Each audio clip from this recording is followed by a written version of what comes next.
Selamat siang Pak Adiman dan para siswi dan kokastos. Hari ini kami dari kelompok 6 akan mempresentasikan tentang Between Subject Vectorial Design. Kelompok kami terdiri dari Clemens Billy, Marvel Lilia, Milen Deborah, dan Tamara Ellen. Yang akan dibahas dari kelompok ini adalah yang pertama, more than one independent variable, kedua, laying out a vectorial design, ketiga, a research example, keempat, choosing a between subjects a design. Saya akan menjelaskan tentang more than one independent variable. Eksperimen dengan menggunakan banyak variabel independen dianggap lebih efisien dan juga memberikan lebih banyak informasi dibandingkan eksperimen dengan menggunakan satu variabel independen saja.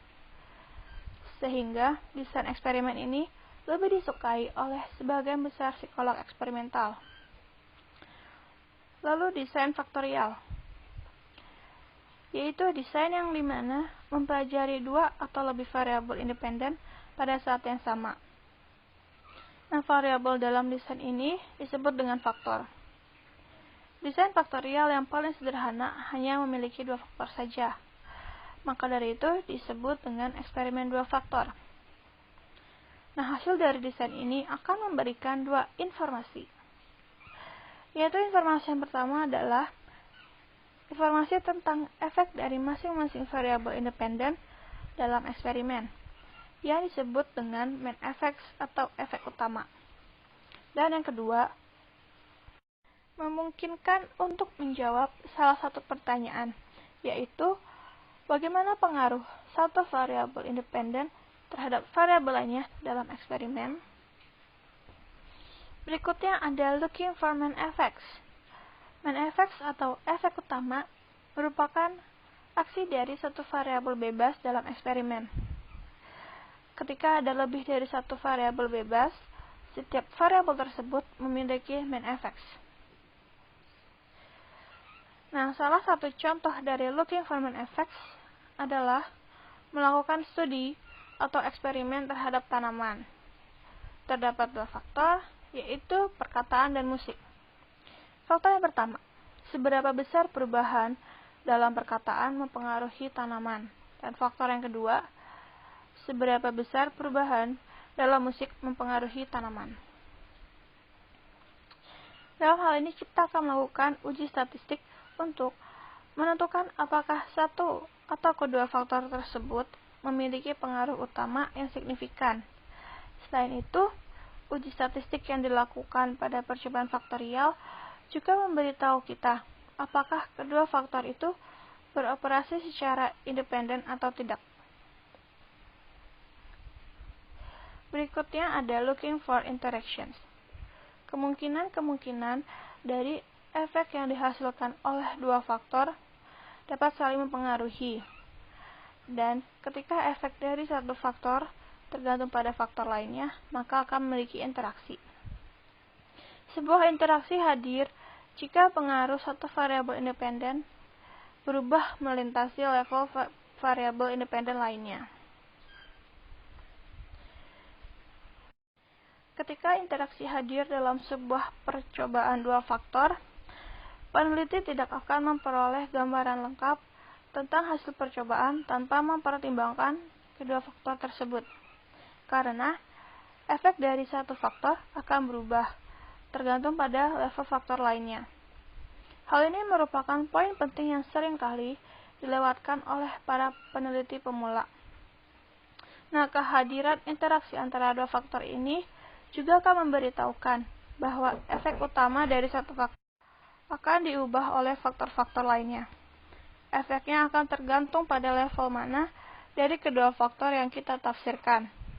Suatu interaksi memberitahu kita bahwa mungkin ada batasan atau pengecualian terhadap efek utama dari satu atau lebih faktor. Dengan demikian, dapat dilihat bahwa interaksi memenuhi syarat efek utama. Nah, salah satu contoh dari looking for interactions adalah pada skala kantuk yang meningkat. Nah, skala ini mulai dari angka 0, yaitu tidak ada peningkatan kantuk, hingga 10, yaitu koma atau kematian. Beberapa orang yang meminum minuman beralkohol tetapi tidak ada kantuk yang meningkatkan tidur, menghasilkan rata-rata 4 pada skala imajiner kita. Dan orang yang mengambil obat tidur tetapi tidak ada alkohol meningkatkan rasa kantuk menjadi sekitar 3 pada skala. Jika dua variabel ini tidak berinteraksi, kita hanya akan menambahkan efek utama dari minuman, yaitu skala 4, dan pil tidur, yaitu skala 3. Dan berharap untuk melihat skala kantuk meningkat menjadi sekitar 7. Dapat dilihat seperti tabel 10.1. Tabel ini menunjukkan rata-rata kantuk dalam sebuah eksperimen tanpa adanya interaksi. Dan gambar 10.2 mewakili hasil ketika efek utama dari kedua faktor tersebut independen dan tidak berinteraksi. Tetapi, ketika efek alkohol dan pil tidur bersifat interaktif, karena pada kehidupan nyata, kedua hal tersebut memiliki efek yang berbeda. Sebaliknya, efek alkohol pada rasa kantuk diubah. Dalam hal ini menjadi meningkat oleh variabel lainnya, yaitu pil tidur. Ketika dua variabel ini berinteraksi, efek yang dihasilkan sedikit lebih kuat, yaitu 9, daripada efek gabungan dari kedua variabel saja, yaitu 7. Nah, dapat dilihat seperti tabel 10.2. Tabel ini menunjukkan interaksi obat, yaitu efek dari satu obat berubah pada tingkat yang berbeda dari obat lain. Dan gambar 10.2 itu menggambarkan efeknya. Dalam hal ini dapat dikatakan bahwa variabel yang tidak berinteraksi itu akan menghasilkan efek yang tidak begitu tinggi dibandingkan jika variabel ini memiliki interaksi. Lalu selanjutnya, dalam percobaan faktorial, jumlah interaksi yang mungkin tergantung pada jumlah variabel independen dalam eksperimen. Ketika dua variabel hadir, hanya ada satu interaksi yang mungkin, yaitu dua variabel independen dapat saling berinteraksi. Dan ketika ada lebih dari dua variabel independen dalam percobaan faktorial, gambarannya menjadi lebih kompleks. Kita bisa mendapatkan interaksi yang lebih tinggi yang melibatkan lebih dari dua variabel sekaligus. Yang berikutnya adalah laying out a factorial design. Terdapat dua bagian yang akan dibahas. Pertama, describing the design, dan yang kedua adalah factor labeling methods. Ketika kita akan menggambarkan desain percobaan faktorial dalam laporan, kita tidak dapat menggunakan desain matriks untuk menggambarkan desain percobaan faktorial tersebut. Sehingga terdapat teknik khusus untuk menggambarkan desain faktorial dengan cara sesuai analisa statistik. Biasanya akan digunakan eksperimen nama untuk menggambarkan teknik-teknik tersebut. Eksperimen nama ini adalah eksperimen dua faktor karena memiliki dua variabel independen, dan setiap variabel independen tersebut memiliki dua level. Contoh lainnya adalah notasi shorthand. Notasi shorthand adalah suatu sistem yang menggunakan angka untuk menggambarkan desain eksperimen faktorial. Desain ini ditulis secara singkat seperti 2x2, dibacanya 2 demi 2. Notasi shorthand ini memberitahu kita beberapa hal tentang eksperimen yang dipakainya. Pertama, angka-angka memberitahu kita jumlah faktor yang terlibat. Di sini ada dua angka, 2 dan 2. Setiap angka mengacu pada faktor yang berbeda. Karenanya, percobaan ini memiliki dua faktor. Nilai numerik dari setiap angka memberitahu kita level masing-masing faktor. Jika kita memiliki desain 2 demi 2, secara otomatis banyak yang akan mengetahui bahwa masing-masing dari dua faktor percobaan memiliki dua level. Kita juga tahu bahwa percobaan memiliki 4 kondisi berbeda. Ketika kita menjelaskan faktorial dalam laporan penelitian, sistem notasi shorthand biasanya diperluas untuk memasukkan nama variabel. Sistem ini memudahkan untuk memahami desain penelitian yang lengkap secara sekilas.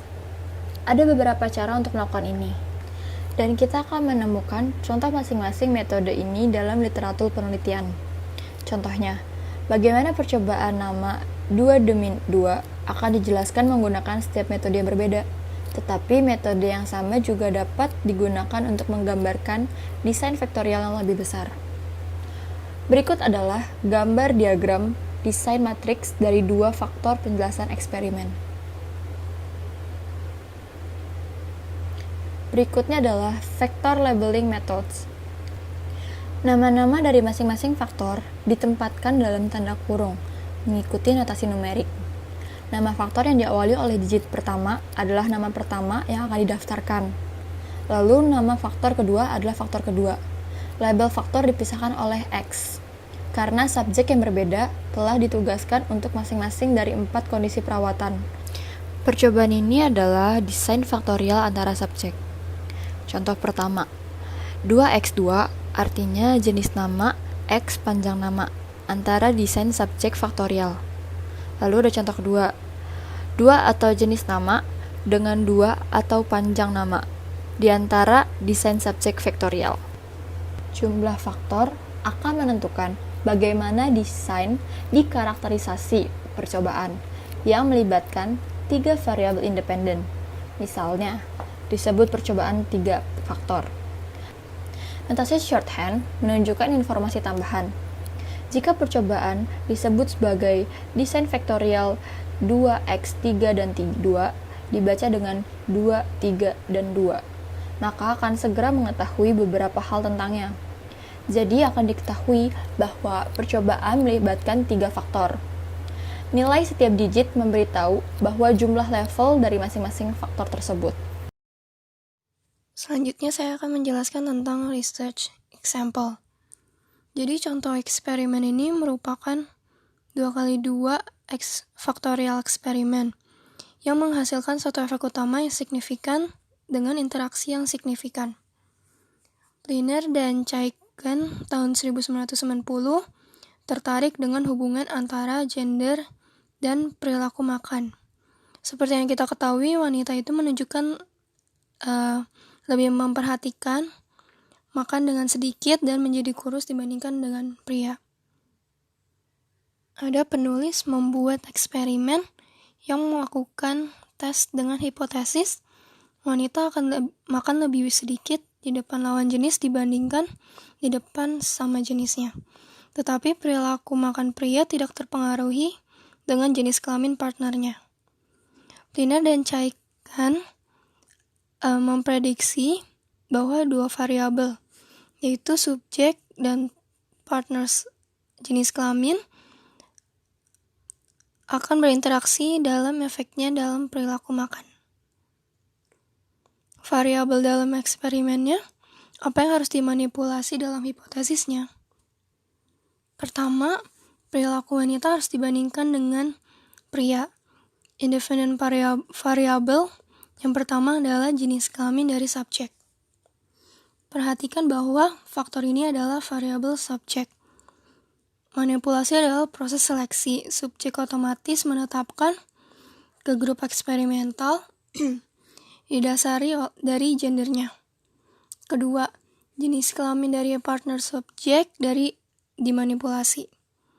Independent variable yang kedua adalah gender dari orang kedua dengan siapapun subjek yang dipasangkan.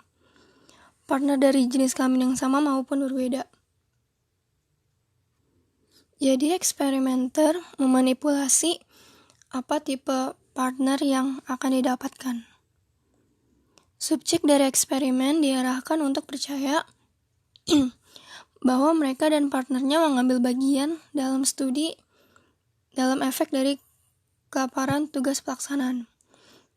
Jadi mereka disuruh untuk gak makan apapun dalam sehari sebelum eksperimen.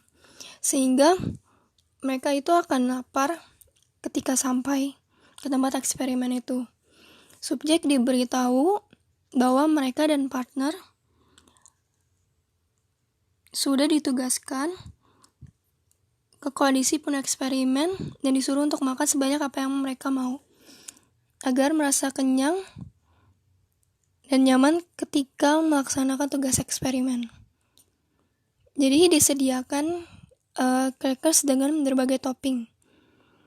Di awal sesi, subjek dan partner akan diinterview bersama dengan eksperimenter. Interview ini didesain untuk memberi subjek sebuah impresi kalau partnernya itu single dan menarik. Itu tadi adalah gambaran mengenai jalannya eksperimen. Nah, dependent variable dalam penelitian ini adalah perilaku makan. Peneliti mengukur makan dengan menghitung banyaknya crackers yang subjek itu makan. Untuk memastikan bahwa partner itu nggak ngacauin eksperimen, jadi partner itu selalu makan 15 crackers atau sekitar 315 kalori. Hipotesis peneliti akan didukung jika interaksi signifikan antara dua faktor diperoleh. Jika wanita makan lebih sedikit crackers di depan partner yang berbeda jenis kelamin dibanding dengan jenis kelamin yang sama, tetapi kalau pria makannya itu nggak berubah atau nggak berbeda. Dalam eksperimen faktorial, kita selalu melihat efek dari setiap independent variabel terpisah, serta mencari interaksi. Efek utama ini mendalami setiap faktor secara sendirinya, mengabaikan yang lainnya. Ini adalah efek yang didapat jika kita melakukan dua eksperimen terpisah. Yang satu mengetes efek dari jenis kelamin subjek dalam makan, dan satu mengetes efek dari jenis kelamin partner dalam makan. Faktor pertama yaitu jenis kelamin subjek. Menghasilkan efek dalam makan, jawabannya iya. Tes statistik mengindikasi bahwa eksperimen menghasilkan efek utama yang signifikan untuk faktor ini. Jika kita mempertimbangkan berapa banyak crackers yang pria dan wanita cenderung untuk makan dalam eksperimen, kita melihat bahwa pria makan lebih banyak crackers dibanding dengan wanita. Sekitar 13,5 dan dibanding 10,9. Ini tidak terlalu mengejutkan karena sudah diperkirakan pria makan lebih banyak dibandingkan wanita. Yang faktor kedua, jenis kelamin partner yang sama atau berbeda memiliki beberapa efek dengan sendirinya dalam makan. Jawabannya tidak. Tes statistik mengkonfirmasi bahwa secara umum ini tidak membuat perbedaan apakah partner berjenis kelamin sama atau berbeda. Jika kita menggabungkan data untuk semua subjek dalam eksperimen, kita menemukan bahwa rata-rata yang orang makan sekitar jumlah cracker yang sama, entah itu jenis kelamin partnernya sama atau enggak, atau tidak. Next, hasil hipotesis Pliner dan Chaikin ini didukung tes statistik mengindikasi bahwa adanya interaksi signifikan antara jenis kelamin, subjek, dan tipe partner. Pria makan sekitar jumlah yang sama, baik jenis kelamin partnernya itu sama atau tidak. Namun sesuai dengan perkiraan, wanita makannya itu tergantung jenis kelamin partnernya. Grafik 10.6 ini merupakan grafik konsumsi crackers dari pria dan wanita di hadapan jenis kelamin yang sama ataupun berbeda dari subjek itu. Nah, 3 efek yang sudah dijelaskan lebih awal yang digambarkan dalam grafik. Yang pertama, secara umum laki-laki makan lebih banyak crackers dibandingkan wanita. Jika kita meratakan skor, subjek pria rata-ratanya akan sekitar 13,5 crackers. Kalau kita merata-ratakan skor subjek wanita, akan makan sekitar 10,9 crackers. Analisis statistik mengindikasi bahwa angka rata-rata crackers yang dimakan oleh pria signifikan lebih tinggi dari angka crackers yang dimakan oleh wanita. Yang kedua, secara umum tipe partner tidak mengubah angka dari crackers yang dimakan. Ketika merata-ratakan skornya, mewakili 2 poin untuk jenis kelamin partner yang sama, dan skor rata-rata mewakili 2 poin untuk jenis kelamin partner yang berbeda. 2 itu mengartikan bahwa tidak ada perbedaan signifikan. Rata-rata partner dengan jenis kelamin yang sama dan berbeda makan crackers dengan angka yang sekitar sama. Dan analisa statistik mengindikasi bahwa tidak ada efek yang signifikan untuk faktor dalam eksperimen.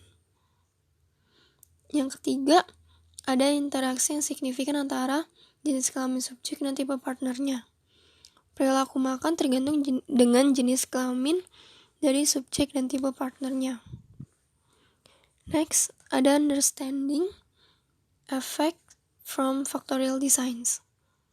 Jadi, berikut ada gambar 10.7 sampai 10.13 yang menunjukkan kemungkinan tambahan untuk eksperimen untuk membantu mengerti perbedaan antara efek utama dan interaksi. Nah, untuk yang gambar 10.7, data eksperimen menunjukkan tidak signifikan efek utama atau interaksi. Data akan terlihat seperti ini dalam grafik jika jenis kelamin subjek tidak terpengaruh makan dan jika subjek makan sekitar jumlah yang sama bagaimana dan juga dari bagaimanapun tipe partner yang didapatkannya. Untuk gambar 10.8 mengilustrasikan hasil jika ada signifikan efek utama untuk tipe partner. Tapi efek utama untuk jenis kelamin subjek dan interaksi tidak signifikan. Next, gambar 10.9 yaitu signifikan efek utama untuk jenis kelamin subjek. Grafik akan seperti ini kalau pria makan lebih banyak dibandingkan wanita, bagaimanapun siapa partnernya. Terus figur 10.10 menunjukkan hasil ketika ada 2 signifikan efek utama di data tapi tidak ada interaksi. Next, gambar 10.10 dan 10.11 dan 10.12 itu menggambarkan 2 contoh dari interaksi signifikan dalam ketiadaan dari setiap efek utama yang signifikan. Yang gambar 10.11 ini menunjukkan hasil dari pria makan dengan jumlah yang sama dengan bagaimanapun tipe partnernya. Tapi wanita memvariasikan atau membedakan porsi makan itu sesuai dengan partner yang berbeda. Dalam gambar yang 10.12, efek ini muncul lebih jelas di interaksi. Efek dari tipe partner dalam makan itu berbanding terbalik untuk subjek wanita dan pria.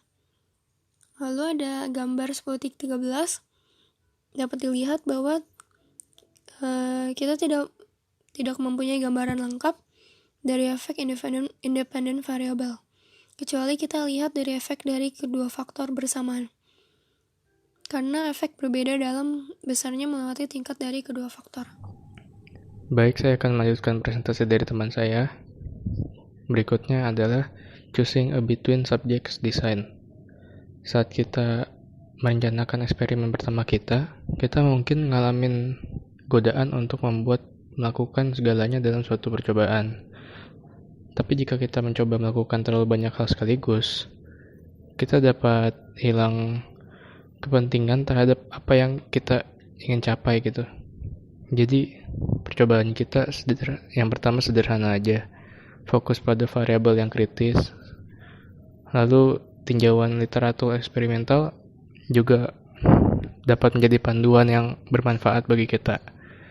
Kita juga bisa mengembangkan pemahaman yang lebih baik dari proses eksperimental dengan memulai dengan desain sederhana dan bekerja hingga lebih kompleks.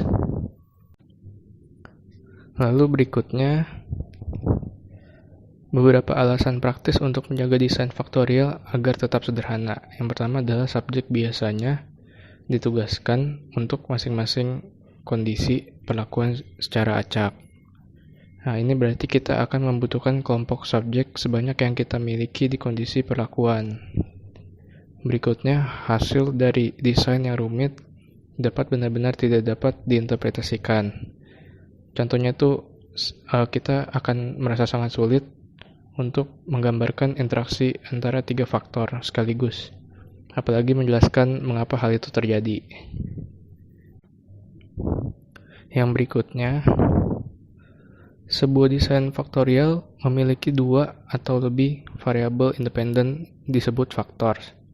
Desain faktorial yang paling sederhana adalah 2 factorial experiment. Berikutnya, desain faktorial dideskripsikan dengan shorthand notation. Contohnya itu adalah seperti ini. Jika kita diberitahu bahwa percobaan memiliki desain 3x2x4, kita tahu itu mempunyai 3 faktor karena 3 angka diberikan kan. Nilai numerik dari setiap angka itu memberitahu kita berapa level yang dimiliki masing-masing faktor. Faktor pertama memiliki 3, yang kedua memiliki 2, dan yang terakhir memiliki 4. Selanjutnya, dalam desain 2 faktor antara subjek hanya ada 3 efek yang mungkin, yaitu efek utama untuk setiap faktor, lalu interaksi antara 2 faktor. Total 3 efek yang mungkin. Nah, yang terakhir, pada gambar 10.16 itu kan ditunjukkan arahan untuk membantu agar membuat pencarian lebih sistematis. Jadi dasar-dasar proses pengambilan keputusan pada gambar 10.16 itu kita mulai dari atas, kita kerjain dari atas, terus jawab pertanyaannya untuk kuis, untuk eksperimen kita. Nah, sekian presentasi dari kelompok kami. Maaf jika ada kesalahan atau kekurangan. Thank you semuanya.